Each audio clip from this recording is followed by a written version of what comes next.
Hoy el ciclo este año en la cátedra de psicoanálisis que estamos trabajando es la clínica psicoanalítica. En varias ocasiones hemos tenido distintas actividades sobre la clínica psicoanalítica donde distintas personas psicoanalistas o profesionales dedicados a la psicología y al psicoanálisis han intervenido sobre el tema y en forma, por ejemplo, de casos concretos, de viñetas, etc.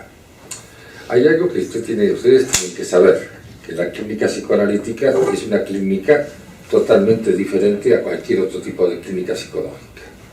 La clínica psicológica que se enseña en las facultades en España y también en algunos otros países es una clínica en donde se coloca al sujeto que va a terapeutizar al paciente en el lugar del saber. El que sabe es el psicólogo, el profesional a cargo de la terapia, de la cura. En la clínica psicoanalítica es a la inversa. El saber no lo tiene el terapeuta, sino que el saber lo tiene el paciente. ¿Por qué lo tiene el paciente? Porque solamente él sabe, sin saberlo conscientemente, sino que tiene un saber inconsciente sobre lo que realmente le ocurre, el porqué de sus síntomas, el porqué de sus adicciones, el porqué de sus trastornos, de sus dolores, incluso de sus enfermedades psicosomáticas.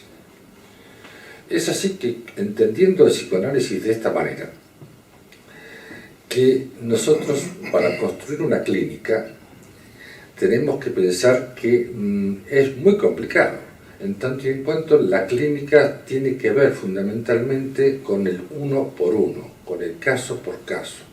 Es decir, pueden venir dos pacientes que sean adictos a la cocaína, por ejemplo, para dar un ejemplo cualquiera, pero no son iguales. Cada uno tiene su historia y cada uno arribó a esa forma de obtener placer por distintos motivos.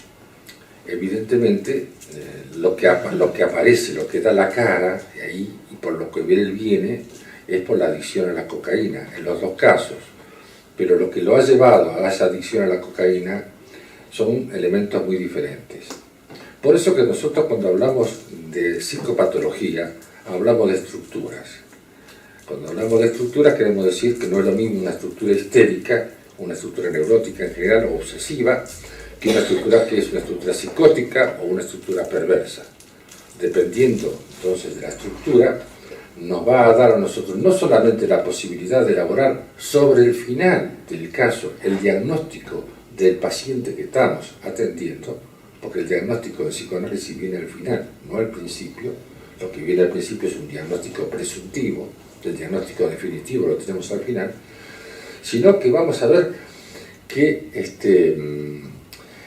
todo intento de hacer una clínica y una psicopatología de los trastornos está condenado al fracaso. Porque lo que se trata en las clínicas como que están siguiendo los libros del CIE-10, por ejemplo, del DSM-4 y ahora el nuevo DSM-5, es de una clínica en la cual se cosifica al sujeto, se lo encapsula, se lo mete en un estante y dice, tú perteneces, tú eres tal cosa, padeces trastorno, y para ti te conviene entonces dos cosas. Por un lado, por supuesto, los laboratorios medicinales están muy interesados en vender un medicamento, pues tal medicación. Si es un ansioso, pues se le dará un ansiolítico. Si es un depresivo, lo que viene, pues se le da un antidepresivo tipo Prozac o un tricíclico. Si se trata de un psicópata, lo que se le da, digamos, es formas nuevas de divertirse. Y si es un psicótico, se le da un neuroléptico, dependiendo del caso. Y además, lo otro que se le da es apoyo terapéutico. Apoyo terapéutico es decir, refuerzo narcisista, como si el paciente padeciese de una fractura en su yo, cuando en realidad no se trata para nada de eso. Entendiendo así entonces la clínica y la psicopatología psicoanalítica, nos resulta muy difícil hablar de crisis. El ser humano vive permanentemente en crisis. Y las crisis grandes pueden aparecer en cualquier momento, a cualquier edad y por cualquier tipo de circunstancias. A veces es un duelo, a veces es un accidente, a veces es un mal encuentro o un desencuentro. Sin embargo, en las primeras etapas de sus estudios y trabajos, Freud, cuando hablaba de crisis, se mencionó una que era muy importante para él, que era la crisis de los 40 años. Era una crisis como una crisis de madurez, la crisis del hombre maduro en aquellos años, estamos hablando de la primera mitad del siglo XX. Ahora, esa crisis, la crisis del hombre maduro, se ha trasladado, nos hemos hecho más longevos y podríamos casi calcular que esa crisis de la que nos hablaba Freud en los 40 años se trasladó ahora a la crisis de los 60. No obstante eso, y además de esa crisis de los 60, una crisis de madurez y del comienzo del declive de un ser humano, existen otras crisis. Hay una crisis de las cuales nos va a hablar Sergio Alonso Ramírez hoy, que es la crisis de los 30 años. Cuando llegué yo de Argentina a España, hablando con un psicoanalista español que vivió antes muchos años en Argentina y que había conocido allí, y que también se vino para aquí por la dictadura militar, como yo, pues me dijo, cuidado Jorge cuando comiences a trabajar en España, porque la adolescencia en España dura hasta los 25 años. A mí me sorprendió esa afirmación, adolescente hasta los 25 años. A lo largo de más de 35 años ya que estoy aquí viviendo y trabajando y atendiendo, me he dado cuenta que sí, que en muchísimos casos podemos observar que la adolescencia en España tiene una tendencia a ser mucho más larga que en otros lugares. Pero ya posiblemente se refiere a ello Sergio.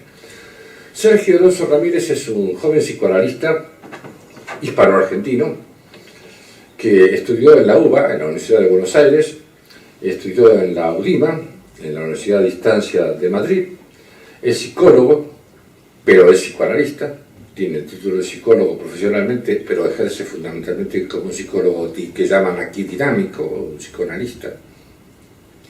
Forma parte de un grupo de psicoanalistas que nos reunimos alrededor de un centro cultural en la ciudad de Toledo que se llama Lapsus de Toledo, y es un colaborador ferviente y gran apoyo para la cátedra de psicoanálisis que yo dirijo.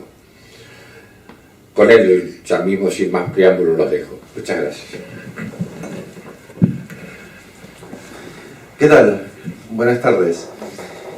Como bien comentaba Jorge, es verdad que la crisis de los 40 refería en aquella época a la idea de la muerte, ¿no? Cuando el sujeto toma conciencia de la muerte y del fin de sus días, que hoy sí se trasladó a los 60. Lo que pasa es que también uno se empieza a preguntar, si se trasladó a los 60, ¿no habrán aparecido otras cosas? Lo cierto es que la sociedad fue cambiando, los paradigmas de comunicación, de relacionarnos, de lo que significa ser hombre, mujer en la sociedad actual, las expectativas que se tienen sobre cada uno de nosotros es diferente. Cuando uno habla con sus padres o inclusive con sus abuelos, tenían a los hijos de muy jóvenes las mujeres. Ya a los 22 estaban casadas y tenían un hijo, y 24 inclusive más jóvenes. Es decir, las expectativas sociales de las cuales cada uno de nosotros mama a través de su propia familia han cambiado. Y esto nos va a llevar también a diferentes paradigmas con los cuales cada uno de nosotros nos tenemos que confrontar en nuestra vida. ¿Qué quiere decir esto? La crisis de los 30 no tiene que ver con los 30 cronológicos. No tiene que ver con que se nos activa un gen. Tiene que ver con lo que significa en la cultura occidental actual tener 30 años. Y es una crisis, creo yo, muy importante y peculiar. Pero antes de poder hablar de la crisis de los 30, tenemos que hacer un pequeño recorrido para entender cómo llegamos a los 30. Porque no llegamos de cualquier manera. Si no podemos entender cómo llegamos, tampoco vamos a poder saber por qué nos sucede lo que nos sucede. Vamos a empezar que salimos de la adolescencia, inclusive una adolescencia estirada muchas veces, y empezamos en los 20 años. Salimos, tenemos expectativas, comenzamos trabajos, tenemos novias, novios, parejas. Empezamos a idealizarnos a nosotros mismos. Aparecen los estudios, aparece la diversión, el trabajo, la sexualidad a flor de piel. ser guapo, ser atractivo, no suele costar mucho. Digamos que hay una cuestión en este aspecto orgánico que en la gran mayoría de las veces favorece al sujeto que pueda vivir la sexualidad de una manera particular. Digamos que hay algo que se da en los 20 y que uno lo puede escuchar y muchos de ustedes lo pueden estar viviendo, porque veo que hoy hay mucha gente joven. Cualquier cosa que uno pueda hacer tiene tiempo para que se concrete. Digamos, hay una idea, en los 20 la persona trabaja, obedece, le dicen tú hazlo bien, etcétera, etcétera, y ya vendrá. Los 20 son una época donde desde los diferentes medios sociales, inclusive desde la propia familia, aparece un yo infatuado, un yo inflado. La persona siente que va a poder con todo, que va a ser director. Los medios nos dicen constantemente, como reflejo también de la sociedad, ojo que no es que el medio sea malo, el medio también refleja un deseo de la sociedad, tú puedes, tú lo vas a lograr todo, tú llegarás. No sé si se dieron cuenta que todas las propagandas si uno va a estudiar algo es para ser el presidente de la empresa. Si uno se compra una juguera o una mopa para limpiar el piso, va a ser el amado de la fiesta. Digamos, hay como un mensaje donde se va infantilizando al sujeto más que haciéndolo entender las cuestiones que tienen que ver con el sacrificio, con luchar y demás. De hecho, las concepciones que se tienen en los 20 de los sacrificios es que esto se escucha mucho. Bueno, yo ya hice la carrera, ahora que me den un trabajo. Y quizás haya algo más aparte de, por ejemplo, hacer una carrera o aprender una formación. Pero digamos que en los 20 también aparecen muchos mensajes, ¿no? Tú no te preocupes, ya vendrá. Como si se tratase de que el destino es un pájaro que nos va a traer algo. Y de hecho la gente muchas veces se lo cree. Vive los 20 despreocupados, salen, se compran un coche, de ahorrar ni hablar. La gente, ya después les contaré la historia de la Trapitos, de ahorrar nada, hay que gastar, hay que vivir hoy. Tú vive, tú disfruta, tú goza, tú lo vas a poder todo. Vas a llegar donde quieras. Es el carpe diem, vive el hoy. Pero es un carpe diem del postcapitalismo. Vamos a pensar que en el capitalismo, si uno ve las series de los 70 y demás, que todavía algunas las pasan, el mensaje era, tú esfuérzate, tú trabaja, sacrifícate y lograrás. El mensaje hoy en día no es ese, es tú vales, tú te lo mereces todo, no hagas nada, todo es fácil. En definitiva, tómate una pastilla. Como también hablaba un poco de las clínicas actuales, que no están ajenas a una cultura, Que todas estas, el otro día una amiga me contaba que pagó 79 euros para que la hipnoticen y dejar de fumar. Lo único que le hicieron es una técnica de relajación y cuando salió se prendió un cigarro. Pero es parte de una cultura donde te dice que todo es fácil, no te esfuerces, tú lo vas a lograr, eres guapo, eres guapa, diviértete, la vida es una, y todo es muy guay. Digamos que también en esto el sujeto se va satisfaciendo, es una forma que tiene la persona de vivir. Y la persona se la pasa bien, viaja. Esto no quiere decir que no haya que disfrutar de la vida, pero parece que el mensaje es tú reviéntala, si total todo va a llegar. Digamos que en los 20 los sujetos sienten en general que necesitan dar un 10% y van a recibir un 100% de devolución. De hecho, muchos de ustedes conocerán o lo vivirán en carne que quizás tienen un trabajo con un salario muy bajo y tienen coche, tienen una serie de beneficios que quizás cuando sean más grandes, si siguen con ese trabajo, no podrían ni mantenerse un piso. Entonces hay como todo un sistema donde el sujeto empieza a entrar en una especie de irrealidad y a través de esa irrealidad goza consciente e inconscientemente. Yo lo puedo todo, todo ya vendrá, todo es guay, la vida es una, hay que divertirse. Y así, con esta enajenación, con estas ideas, con esto de tú puedes todo, tú lo lograrás, todo es fácil, llegamos a un tiempo subjetivo. La crisis de los 30 no le da a los 30. A algunos le dan a los 27, a otros a los 28, 29, 30, inclusive más tarde, mucho más tarde. Dependiendo de las circunstancias de cada uno,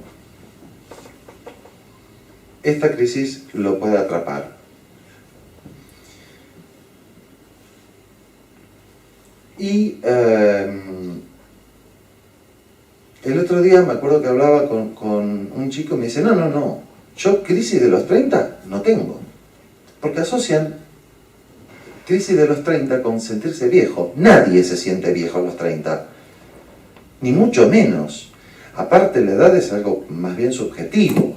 Nadie envejece el alma, lo que envejece es el cuerpo, uno tiene más experiencia, pero en general la gente no se siente vieja.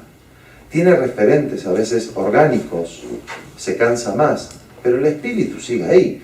Como muchos a veces vemos en películas, el viejito que está en la silla de ruedas, pero cuando pasa la enfermera le toca el culo, ¿no? Como que eso no lo perdió, ni lo quiso perder. De hecho, fíjense cómo será la cuestión del sentimiento de vejez o no, que un parámetro que tenemos es el DNI.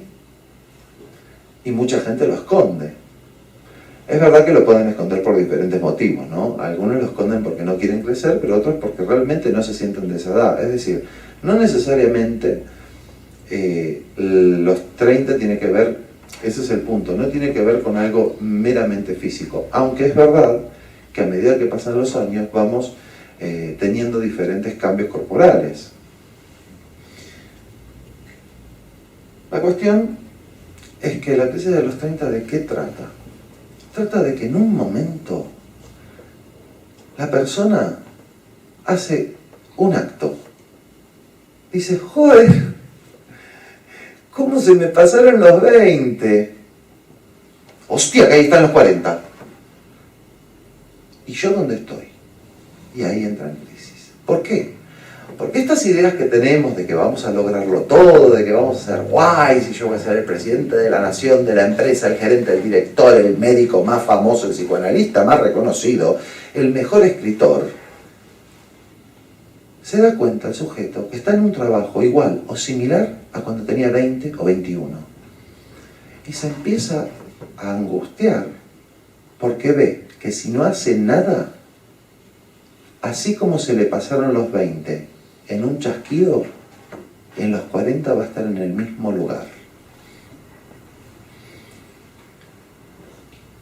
Y claro, ahí aparece el famoso super yo del psicoanálisis, el ideal del yo, este ideal que tiene cada uno, que digamos que a los 20 uno lo puede ir pateando para adelante. Ya vendrá, ya lo lograré. Evidentemente cuando yo esté en ese puesto, cuando yo logre tal o cual cosa.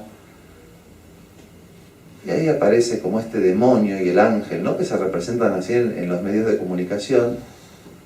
Viene y dice, ¿tú no ibas a lograr todo esto? ¿Qué haces trabajando ahí, de pringado o de pringada? ¿Tú no lo ibas a tener todo? ¿Tú no ibas a esta edad a tener esto y otro? Y lo peor aún, ¿no te das cuenta de que vas a terminar exactamente igual dentro de 10 años? Aparece un reclamo. Y lo peor, que es un reclamo interno. No es un reclamo externo, es un reclamo interno donde el sujeto se empieza a sentir atrapado en una escena y lo peor, que no sabe cómo salir. Empiezan a aparecer diferentes tipos de salida, ¿no? Hay una de una persona que conocimos que como salida a la crisis de los 30 actuaba como si. Esta persona no tenía el puesto que él quería, pero actuaba como si lo tuviese.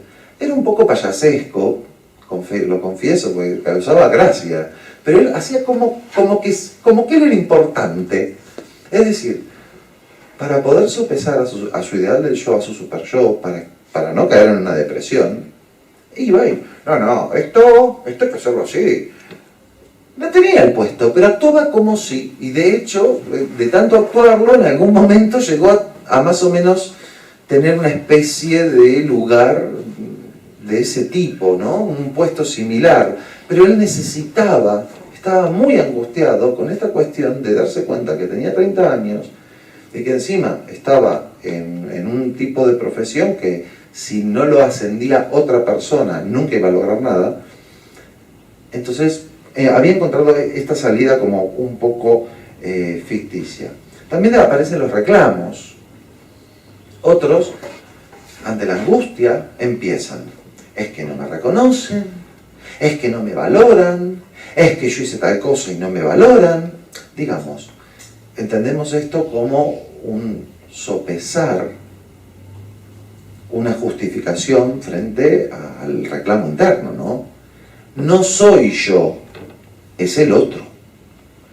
No es que yo no hice o no, es el otro que por X motivo no me reconoce y no me da el lugar, pero también puede aparecer de forma patológica en algunos casos, que ya empiezan a reclamar todo el tiempo y el gobierno me tiene que dar y mi papá me tiene que dar y a mí me tiene que avalar y a mí, cuando en realidad siguen en una situación infantil, porque se tienen que transformar en hombres o mujeres y empezar a hacer un aval de sí mismos. Entonces, acá hay como un choque, empieza a haber un choque entre la realidad externa y la realidad psíquica de la persona. La persona se encuentra, por eso les hablé de los 20, porque hay que tener en cuenta que la persona llega a este estado y no llega gratis, ni llega con una varita mágica, llega con una serie de mensajes en la cabeza. Tú vales, tú puedes, tú todo, y te lo tienen que dar, y de golpe la realidad no te lo da. Y prendemos la tele y venga, porque tú eres guapo, tú eres guapa y tú lo vas a tener todo. Pero cuando uno va al mercado, por ejemplo, laboral, de cualquier ámbito, se encuentra con que le dicen: tú no vales. Simbólicamente, no te lo dicen en la cara, pero uno va y dice: hola, que yo a los 30 iba a ser muy importante. Venga, deme el puesto. Venga, limpia las ventanas. Que es lo que suele suceder. Y la pregunta, claro, que se hace todo sujeto, y se la hace de forma angustiada, es: ¿por qué no recibo por el mero hecho de existir? Vamos a entender que hoy en día una forma comercial muy eficaz es la infantilización del sujeto. Es hacerle creer al sujeto que vuelve a un estado infantil. Justamente lo que decía antes. ¿En qué momento nos dan todo, hagamos lo que hagamos, digamos lo que digamos, y que no hay ninguna consecuencia de nuestros actos? En la infancia. Entonces, los medios, si ustedes lo ven, siempre apuntan a volver a ese estado que todo sujeto en definitiva quiere volver, a este estado de plenitud, donde uno era completo, uno lo tenía todo, uno valía porque sí. Digamos, la integración del, digamos, para decirlo de alguna manera, de un yo social que se va construyendo en los 20, en los 30 empieza a caer. Ustedes, les voy a contar un ejemplo de la realidad. Había un chico que trabajaba de recepcionista en un hotel y resulta de que en un momento, claro, había tenido un hijo, salió con una chica, la chica se quedó embarazada y dijo: bueno, pues vamos a tenerlo. Pero un poco al tuntún, no como proyecto de nada. Y claro, me empieza a hablar y me dice: no, qué sé yo, ¿qué me pasa esto? Le digo: claro, la crisis de los 30. Y me dice: no, yo no tengo ninguna crisis. Bueno, les voy a contar lo que él pretendía. Como él tenía un hijo, le quería mandar, él trabajaba en una empresa que son bastante mafiosos, todos ellos, ilegales. Y él pretendía mandar un burofax al jefe de recursos humanos, que es bravo, exigiéndole que lo asciendan. Ahora, porque tengo un hijo. Pero lo decía en serio, ¿eh? Yo lo cuento así, te dirán: no, que está loco. No, él lo decía con todo. Claro, se ofendió, pero yo me reí y le dije, no era un paciente, Y le dije, ¿pero no te das cuenta que le estás mandando un burofax a un mafioso para que sea legal? La respuesta se las voy a contar un poco más tarde, para que vean cómo va funcionando y las diferentes salidas que Erik Erikson, que es alguien que aborda, es un psicoanalista que aborda el tema de las crisis de las edades y las diferentes etapas, hablaremos después. Entonces, las cosas que nos pasan en la crisis de los 30 son, las primeras, nos damos cuenta de lo rápido que se pasaron los 20. Nos asustamos de lo rápido que llegan los 40. Y empezamos a tomar conciencia del tiempo. Ya no es más el tiempo de los 20. Ahora el tiempo urge. Entonces, como algunos de ustedes habrán visto en los folletos digitales, la pregunta que se hace todo sujeto es, ¿a dónde llegué? Y peor aún, ¿hacia dónde voy? Hasta los 20 era coser y andar, era esperar, todo iba a llegar. Pero a los 30 decimos, uy, uy, uy, que no me llegó nada. Y no sé dónde está el cartero. Acá empieza el sujeto a vivir, a poner en tela de juicio una serie de creencias, si eligieron bien la carrera, si eligieron bien la pareja, si realmente eligieron tan bien lo que querían teniendo 18 años, sin ninguna experiencia. De hecho, ahora tienen experiencia y saben lo que es trabajar, y se plantean si realmente están parados donde quieren estar. Es un momento muy importante porque los sujetos tienden, entendamos esto, estoy hablando en general, cada uno va a encontrar diferentes salidas, pero hay un replanteamiento de la vida de uno, hay un replanteamiento de la carrera, algunos retoman viejos estudios, otros toman nuevos caminos, quizás abandonados por presiones sociales, familiares, por deseos del otro, ese deseo que a veces nos ata. Aparecen cambios en el estilo de vida y ahora ya no hay una espera del futuro, sino hay una proyección hacia el futuro. El sujeto tiene que tomar riendas porque se da cuenta que solo no viene. Es decir, aparece la angustia. Y este es el comienzo de la crisis. Es estar perdido, decepcionado, con una incertidumbre abrumadora porque el mundo no nos da lo que queremos o pensamos que nos merecemos. Y peor aún, que cuando empezamos a trabajar en lo que queremos, nos damos cuenta de que hay un pequeño y gran cambio. Antes dábamos el 10 y considerábamos que nos tenían que dar el 100. Y ahora nos damos cuenta que tenemos que dar el 100 para ver si nos dan el 10. Donde antes estaba la comodidad, la quietud, la inmovilidad, ahora hay que atrapar el deseo, hay que perseguirlo, hay que intentar luchar para llegar a donde uno quiere llegar.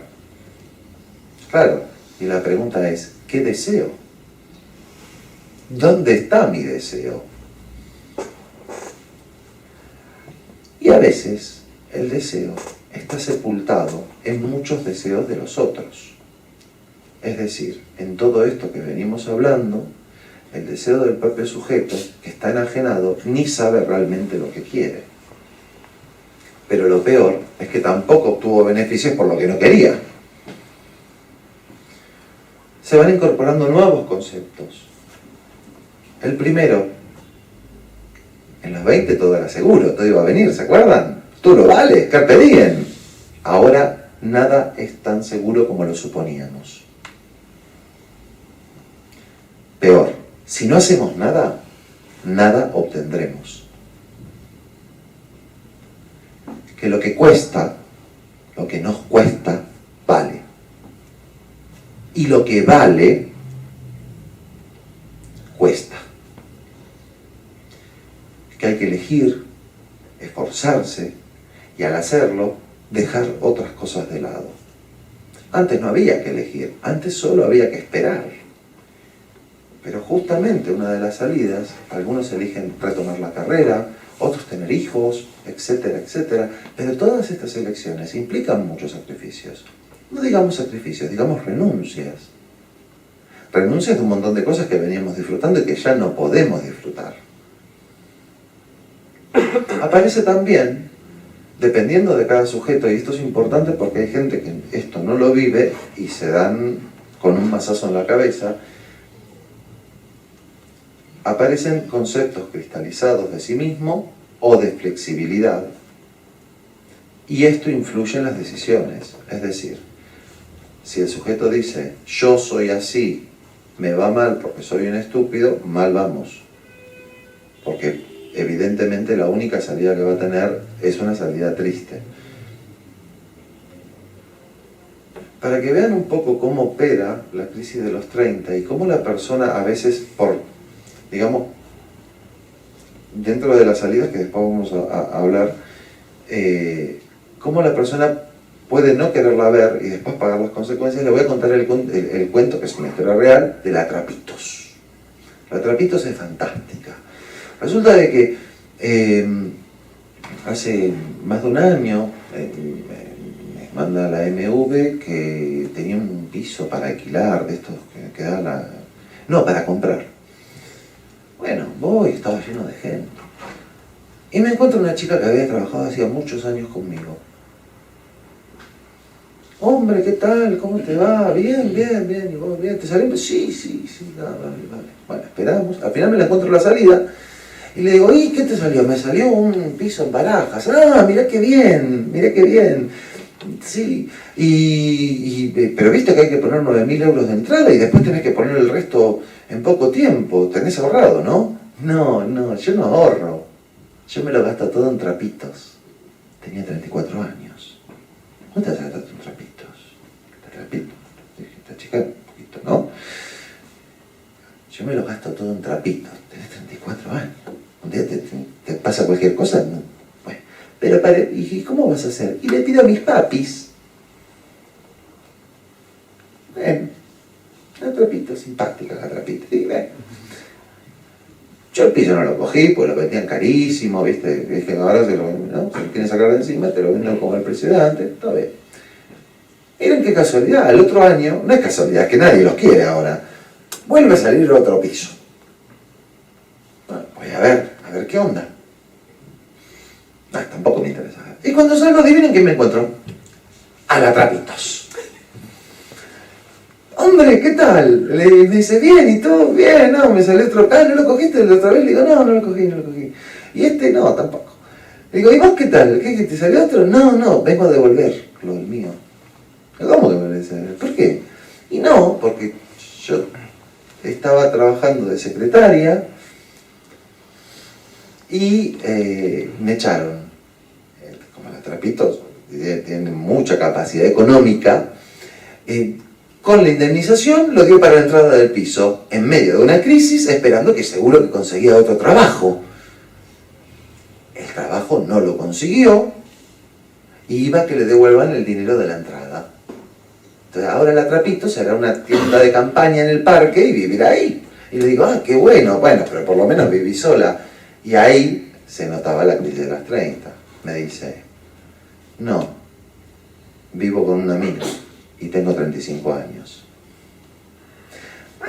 Para que vean cómo opera, digamos, esta cosa, esta inconsciencia sobrealimentada en la gente, y después opera en angustia.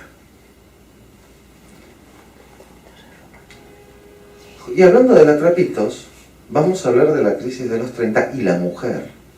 Porque en la mujer se le juega, es más complejo todavía. Los hombres nos podemos hacer un poco los locos, infantilizarnos más. Pero la mujer tiene un reloj que dice, a los 40 el horno se apaga.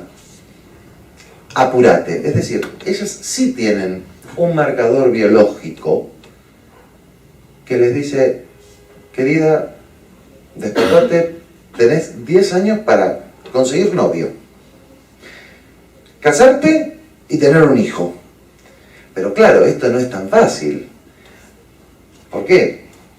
Porque la chica salía con el chico y era todo muy lindo, pero en algunos casos las chicas se empiezan a preguntar, ay, lo quiero tanto a mi novio, pero con este ganso voy a tener un hijo. Este que nunca tiene trabajo, este que... Es decir, la crisis de los 30 a la mujer se le juega diferente, porque empieza a calcular un montón de cuestiones. ¿Qué me pasa con el trabajo? Pensemos que hay gente que no es que no llegó, hay gente que llegó donde quería a los 30 años, en su puesto de trabajo. Y ustedes dirán, bueno, todavía no tiene crisis. No, porque lo que se pregunta es, ¿toda la vida voy a quedarme en este puesto? Porque quedarse toda la vida en el mismo puesto, para muchos, significa la muerte simbólica. Todos los días lo mismo, es como estar muerto. Entonces en la mujer se le juega, dependiendo de las circunstancias de cada mujer, cómo articular esto. Sí, son muy independientes, todo lo que quieran, pero muchas mujeres, y esto también es respetable, se sienten realizadas al tener un hijo, al ellas tomar el rol activo y ser madres. Otras no. Pero muchas se dan... Yo conozco muchas mujeres muy feministas, hasta que le agarra la crisis de los 30, trácate, consiguen novio, se casan y ya la casa acabó. Y si no pueden tener hijos, los adoptan. Pero que les da fuerte. No quiero decir que esto sea a todas las mujeres, pero en general les da. Entonces, ¿qué le pasa a la mujer? Aparece la urgencia, aparece un marcador biológico, se empieza a preguntar sobre el hombre, si este hombre me sirve, no me sirve, si quiero realmente, porque también hay otro tema, mientras no elegimos podemos estar, pero la cuestión es cuando sí tenemos que elegir. Y cuando una mujer tiene que elegir al hombre y decir, bueno, quiero estar con él toda la vida, también aparece un conflicto. O no, o ya se casó, pero empieza a lidiar con, bueno, quiero tener un hijo, pero ¿cómo hago en esta sociedad para tener un hijo mientras tengo que trabajar, mientras tengo un puesto que no quiero abandonar? Entonces, ¿qué hago? Trabajo como una enajenada para pagar un piso chiquito porque si no, no llego y me secan la hipoteca, entonces vale, me quedo embarazada, abro las piernas, apunto a la guardería, hago el parto fuerte para que ya llegue a la guardería y me voy a trabajar. Claro, se empiezan a plantear un montón de cosas las mujeres y se empiezan también a plantear qué identidad quieren tener. ¿Quieren ser trabajadoras o quieren disfrutar de su hijo, sabiendo de que eso no se va a repetir? También, en otros casos, aparece el tener un hijo como una salida infantil de la crisis de los 30. Es decir, como dijo una chica, dijo dos frases. Una se lo dijo a una conocida mía y la otra me la dijo a mí. La primera dijo, bueno, no tengo novio, no tengo coche, no tengo hipoteca, voy a tener un hijo. Bien, se quedó, mira qué bien, buen planteamiento para tener un hijo. Y luego, charlando conmigo, se estaba planteando si tener o no el hijo, y le dije, mira, un hijo demanda muchas cuestiones, no es, tengo un hijo y una jarra que la dejo ahí, el hijo demanda mucho. Ah, no, yo no voy a dejar de fumarme mis porritos en el parque, lo llevo al nene en el cochecito y me lo fumo igual. Entonces ella, en el hijo ya parecía como una cuestión de, bueno, yo no puedo nada, tengo crisis, tengo el hijo, ya él lo logrará. También hay que tener en cuenta que hay otros factores que encima hacen que esto pueda ser más angustioso, que es la crisis económica que estamos viviendo. Porque las preguntas que nos hacemos sobre el futuro son siempre en base al presente. Ustedes hablan con cualquier persona y las personas tienden, no todas, pero en general tienden a hacer una proyección de su presente hacia el futuro. Ustedes fíjense, cuando a alguien le va bien, supone que le va a ir siempre bien. Y cuando a alguien le va mal, espera que le vaya bien, pero es como que tiene el temor de que siempre le vaya mal. Esto hace que se compliquen las cuestiones. ¿Cómo me caso? ¿Puedo o no puedo tener un hijo? Claro, el hombre dice, bueno, sí, pero las chicas, y ustedes lo saben, dicen, sí, yo no puedo esperar. A mí a los 40 se me apaga el reloj. Y aparte, a más grande soy, más problemas puedo tener con el embarazo. Entonces, esto también genera una serie de movimientos en la persona bastante angustiosos. Erik Erikson comentaba que cuando la persona llega a esta crisis de los 30, esta angustia, estas preguntas, este no saber para dónde, qué hacer, hay dos grandes corrientes, dos grandes salidas. Una es hacia la generatividad, que no es otra cosa que generar. El sujeto se encuentra con todo esto y lo que se plantea es, bueno, la opción A. Voy a hacer una carrera, me voy a casar, voy a tener un hijo, voy a retomar el camino, voy a conocer mi deseo, voy a investigar, voy a explorarme, voy a estudiar esto, voy a meterme en tal taller, voy a hacer cosas en mi vida. Me voy a producir. Y la segunda opción es involucionar hacia un estado de consumismo. En vez de ser mayor, empiezan a hacer esta cosa medio infantiloide y a renegar muchas veces de la edad y empiezan a a querer ser todo el día como alguien joven, ¿no? Y como que no abordan esto, digamos, se repliegan. En el psicoanálisis muchas veces vemos que el sujeto hace un retroceso frente a alguna cuestión que no pueda avanzar. De hecho, algunas personas habrán visto esta serie de Sex and the City, Sexo en Nueva York, y ahí se ve muy claramente.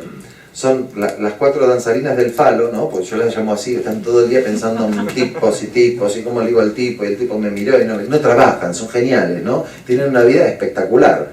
Fíjense que no trabajan, se visten bien, tienen dinero y... bueno. Pero fíjense que en esta serie son 4 chicas que básicamente viven tonteando, ¿no? Trabajan 5 minutos a la semana, por lo que se ve en la serie. Pero una de ellas, la abogada, se casa. Y ustedes fíjense que cuando se casa, tiene que renunciar. Se tiene que ir a Brooklyn, que para ellos es un barrio de porquería, para la gente fashion del centro.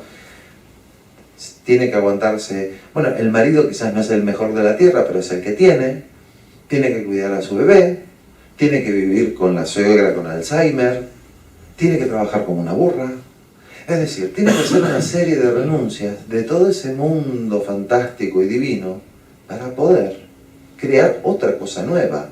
No puede seguir viviendo como soltera siendo casada. Es decir, no se puede estar en misa y tocar las campanas. Y ahora les voy a contar la segunda frase de este chico, ¿no? El del burofax. Es que, bueno, pues yo no tengo ninguna crisis, porque ¿sabes qué? Escuchen atentamente, un tipo de 30 años con una esposa que ya se separaron, por cierto, y una hija. Es que si yo quiero, pues puedo vivir 10 años sin trabajar y drogándome que mi padre me da dinero. Si eso no es involucionar hacia un estado infantil, ya me van a contar ustedes qué es. Pero digamos, su salida era o forzar la realidad o retroceder, pero en ningún momento el poderse hacer cargo. Digamos, una salida, como hablaba antes Jorge, perversa, donde el sujeto se sigue satisfaciendo como un niño.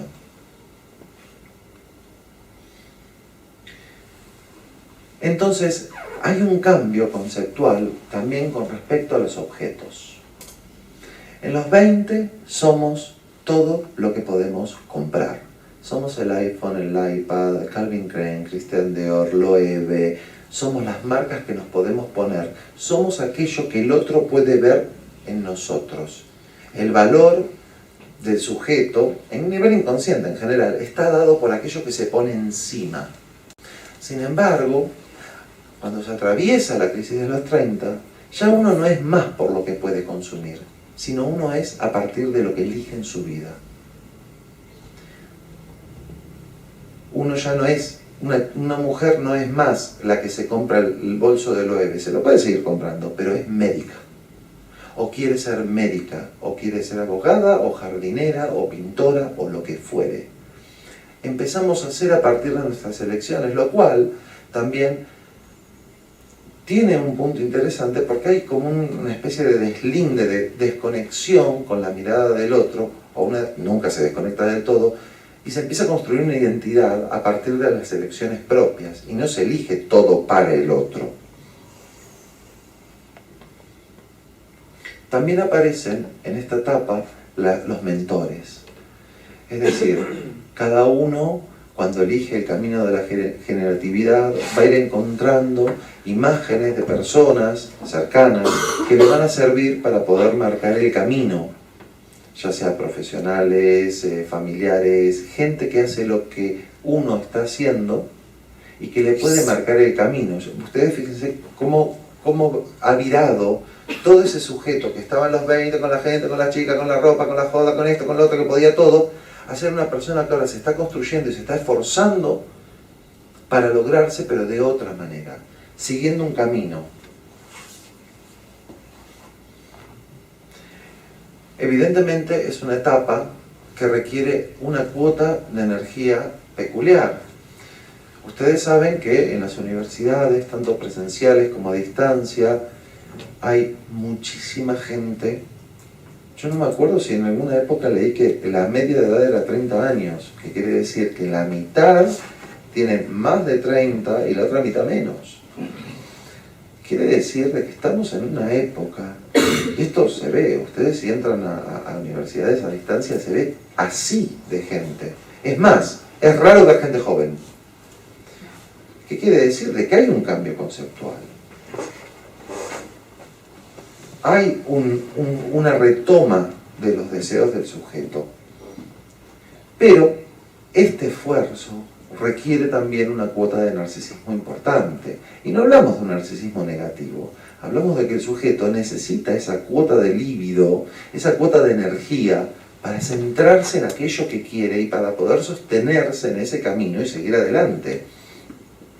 También aparecen las cuestiones de las renuncias, ¿no? No es lo mismo estudiar cuando uno es muy joven, que tiene casa, tiene coche, trabaja un poco y le sobra dinero, a darse cuenta que ahora se lo tiene que pagar uno, a darse cuenta de lo que cuesta, los tiempos. Recordemos que hay gente que estudia, que tiene hijos. El otro día me decía una chica, es que mi marido me va a matar. Le digo, ¿por qué te va a matar? Y no, es que con los estudios, ¿viste? A duras penas puedo con los 2 perros, los 2 nenes y mi marido. Y a mi marido casi ni lo veo. Estoy cocinando y leyendo. Ustedes fíjense el cambio que hay de un tipo de vida a otra. Y esa persona sabe ahora que si quiere algo, algo tiene que dar. Acá aparecen 2 conceptos muy conocidos en general de Freud sobre el principio del placer y el principio de realidad, que es de lo que estamos hablando también. El principio de placer es básicamente que el sujeto va a tender a satisfacerse inmediatamente de aquellas demandas pulsionales, es decir, de lo que quiere. Hay vídeos, inclusive en internet, que lo hace la corriente cognitiva, donde a un chico le ponen caramelos, y le ponen un caramelo, y le dicen, no te lo comas, espérate, que si no te lo comes te doy 10 caramelos. En los niños que opera, el principio de placer, no le importa un pito los 10 caramelos, va y se lo mete a la boca. No se aguantan. En la medida que vamos creciendo, nos tenemos que ir castrando nuestro deseo, en algunos casos, para obtenerlo y satisfacerlo más tarde. Una carrera, ahorros, etcétera, etcétera. Que esto, como no sé si se habrán dado cuenta, hoy en día se promociona al revés. Hoy en día es, tú no hagas nada, yo te lo doy todo, no te preocupes, es fácil. Después pagamos las consecuencias que pagamos, porque las facturas siempre se pagan. La diferencia es que si se pagan muy tarde tienen muchos intereses. Las facturas de la vida me refiero, ¿eh? Entonces, hay una serie de renuncias, y ahora el Carpe Diem sí cambia, y aparece el Carpe Diem original. El Carpe Diem original es vive cada día como si fuera el último, pero vivir cada día como si fuera el último no significa no vivir tu vida, significa vivir tu vida como si fuera el último día. Ahora, si una persona dice, a mí no me gusta mi vida, bueno, ya tendremos que empezar a plantearlo diferente. Pero un sujeto es una construcción de todo aquello que está haciendo en ese momento. Nos vamos construyendo. Algo muy cómico, muy cómico, sí, y muy común. Es cómico porque me acuerdo, justo se lo estaba comentando a las chicas recién, que me lo decía una persona que yo le venía contando de la crisis y se lo venía contando cuando tenía 24. Y a los 30 me llama y me dice, cabrón, me está pasando tal cual. Los reproches. Porque ustedes imagínense que empezamos a hacer cosas, empezamos a esforzarnos y demás, ¿y qué es lo primero que vamos a pensar? Qué estúpido que no lo hice antes, qué tonto, cómo perdí tiempo, elegí mal, debería haber hecho esto, debería haber hecho otro. Pero en este caso también, la angustia va a servir como motor e impulsador para seguir adelante y seguir con fuerza. Algunos se pueden preguntar, ¿y a los que no les da la crisis? Bueno, no sé si les tiene que dar a todos, sé que en general le da a casi todo el mundo. También he visto, esto personalmente, a algunos no les da tan fuerte cuando ya están en medio de un proceso de cambio. La urgencia de darse cuenta del tiempo les sucede también, pero al ya estar en el medio de un cambio no los angustia tanto y no están tan perdidos. En especial si es un camino bien elegido en el sentido del deseo del sujeto, ¿sí? En otros casos, por ejemplo, en estructuras más del tipo obsesivas y más bien sintomáticas, que no quieren saber nada de los cambios, no quieren saber nada del cambio del tiempo, que reniegan inclusive de la muerte, estas personas van a intentar que esto no exista. A mí no me pasa nada, todo igual, yo estoy trabajando hace 15 años en el mismo lugar, trabajo todo igual, no va a pasar nada. Que se debe a la gente que justamente cuando le movemos algo, se angustia muchísimo, ¿no? También puede aparecer como negación. Es tanto lo que hay que afrontar y el sujeto no sabe que retrocede, como hablábamos antes, ¿no? No, a mí no me pasa, me voy a comprar con ropa y perfumes, la vida, trapitos.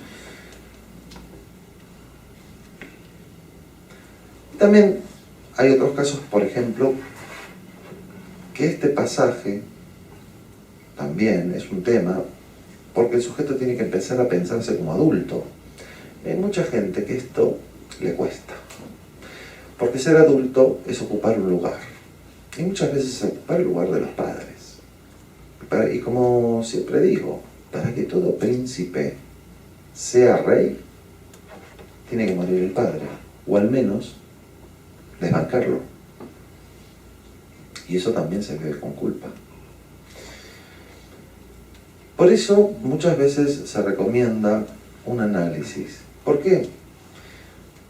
Porque pueden aparecer muchísimos fantasmas. Una cosa es cuando estamos cómodos. Yo siempre digo, claro, cuando uno está sentado mirando la montaña, hombre, qué linda montaña, qué fácil, pero cuando uno la empieza a subir, se da cuenta que le duelen los pies, que la mochila pesa, que le salen ampollas, que tiene sed, que está tragando polvo. Es decir, cuando uno entra en movimiento, es cuando empiezan a surgir un montón de cosas. Y justamente en esta crisis muchas veces se pueden aparecer cuestiones fantasmagóricas de antes. No debo, no puedo, esto no le va a gustar a mi familia, yo no sirvo, en realidad, bueno, no sé.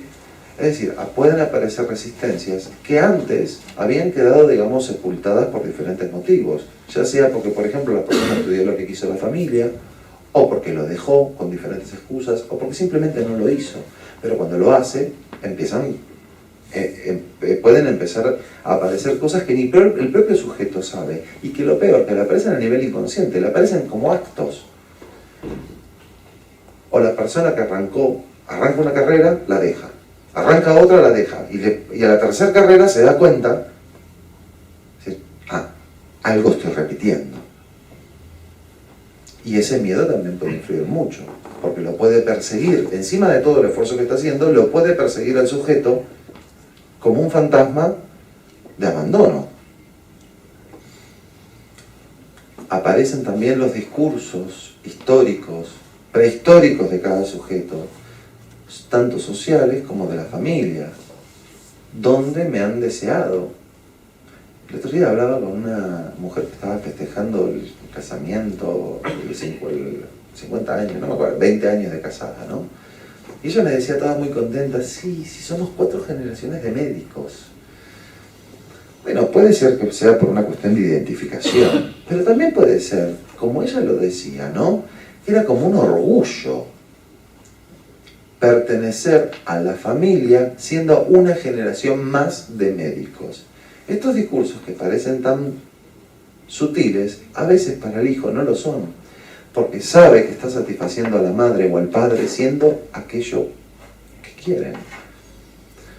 Un chico en la facultad me dijo una vez, no, si yo estudio esto así por estudiarlo, yo tengo mi carrera, yo tengo mis cosas, yo trabajo de otra cosa. Estaba estudiando psicología, ¿no? Bueno, y siempre hablaba como con desprecio de lo que estaba haciendo. Y uno se preguntaba por qué. Y después aparece de que el padre siempre había querido que él fuera médico. Le estaba pagando al padre, médico no, pero mira, toma papá, psicólogo. En este caso pasaba al revés. O sea, primero hizo lo que quiso, pero después tuvo que pagar peaje. Y el famoso no sé lo que me gusta, ¿no? Muchos pacientes vienen con esta cuestión de no sé lo que me gusta. Y creo que hasta ahora, por lo que hemos hablado, hay motivos suficientes para no saber mejor lo que me gusta. Conflicto de intereses. A veces no queremos saber lo que nos gusta porque no queremos pagar el precio de lo que nos gusta. A veces nos gusta tal cosa, pero sabemos que para llegar ahí tenemos que hacer una serie de otras que ya no gustan tanto. No queremos castrarnos en nuestros deseos, no queremos entrar en conflicto. Y a veces lo que no queremos es dejar de ser fantásticos. Porque ¿saben qué pasa? Mientras no tenemos que elegir nada, en nuestra mente siempre podríamos ser maravillosos, pero en la realidad es otro cuento. Freud hablaba en un texto de él muy interesante sobre los que fracasan al triunfar. Ustedes dirán, ¿cómo se fracasa al triunfar? ¿Y se triunfa al fracasar? Básicamente, lo que explica, nuestros padres, desde pequeños, son literalmente nuestros dioses. ¿Quién nos explica la realidad? ¿A quién le creemos?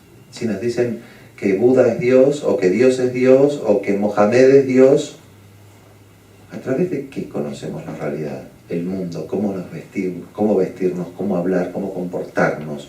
A través de nuestros dioses. Nuestros dioses son nuestros padres. Y esos padres generan un marco en el sujeto, un marco cultural. Pero llega un momento en la vida de todo sujeto que se le plantea lo que les dije antes con respecto al príncipe.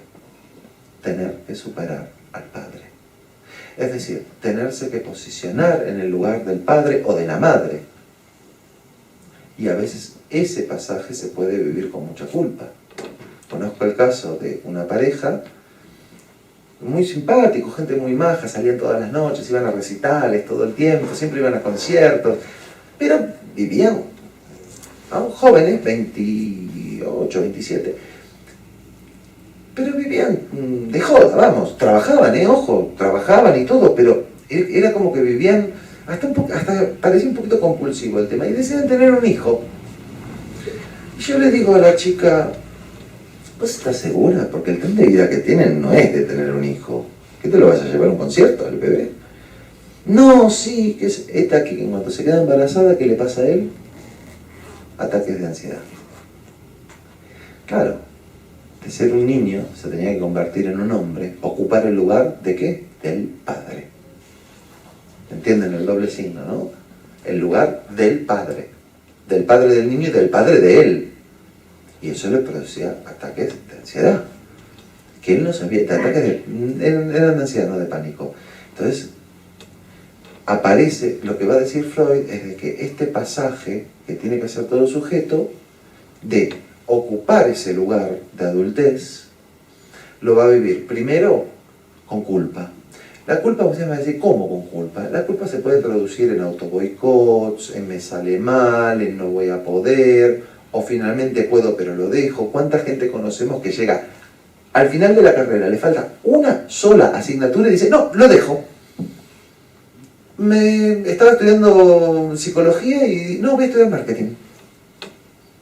¿No? Los que fracasan al triunfar, en estos casos los que triunfan al fracasar. ¿Por qué? Porque no tienen que ocupar ese lugar. Otros logran terminar sus carreras, formaciones, estudios, pero nunca pueden ocupar el lugar del padre, nunca se realizan. Inclusive pueden ser excelentes estudiantes y después pésimos profesionales.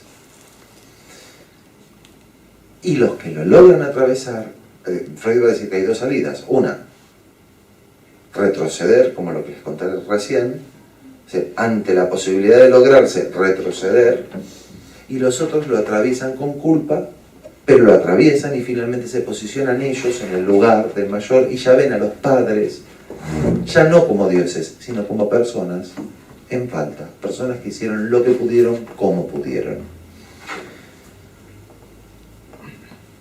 Es como decía, yo creo que la crisis de los 30 es un proceso de muchos cambios conceptuales.